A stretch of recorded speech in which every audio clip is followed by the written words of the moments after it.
દીકરી મારી લાડકવાય લક્ષ્મીનો અવતાર. પણ દીકરી જ્યારે બાપને ઘરે હોય સંસ્કાર સંપન્ન હોય ત્યારે દીકરી લક્ષ્મી છે.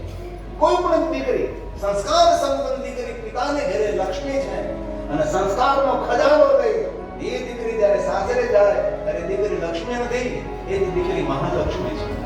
કોઈના ઘરમાં અંધારું કરે, કોઈના ઘરમાં સુખ પામે, કોઈના ઘરમાં શાંતિની સ્થાપના કરે, એ દીકરીનો મહિમા છે. તેથી ભગવાને તમને જો દીકરી આપી તો તમારા જેવા કોઈ ભાગ્યવાન નથી. જે બાપને દીકરી નથી મળી એ બાપ અધૂરો છે.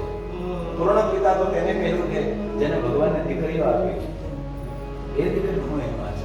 તેથી ઘરમાં દીકરીનો ખૂબ આદર આપજો, ખૂબ પ્રેમ આપજો.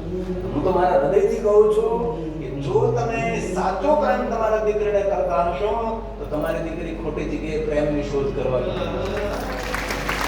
પગલું ભરતા પહેલા 1000 વિચાર કરશે કે મારો પિતા મને આદર આપતા આપતા રડી પડે છે, મારી માં એટલો મને પ્રેમ કરે, મારા પરિવારમાં કેટલો મને આદર પ્રેમ કરે છે, મારે શા માટે ખોટું ખોટું બોલવું છે?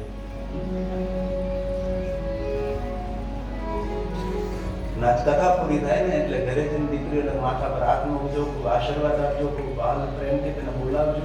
અને જો દીકરી સાસરે ગઈ હોય તો તેને વિશેષ પ્રકારે ફોન કરજો અને કહેજો બેટા આજે હું તને બહુ યાદ કરતા હતા.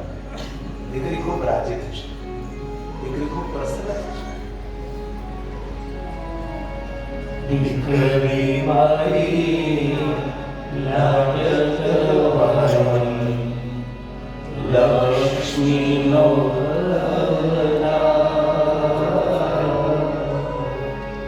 એ સુવે તો રાત પડે જાગે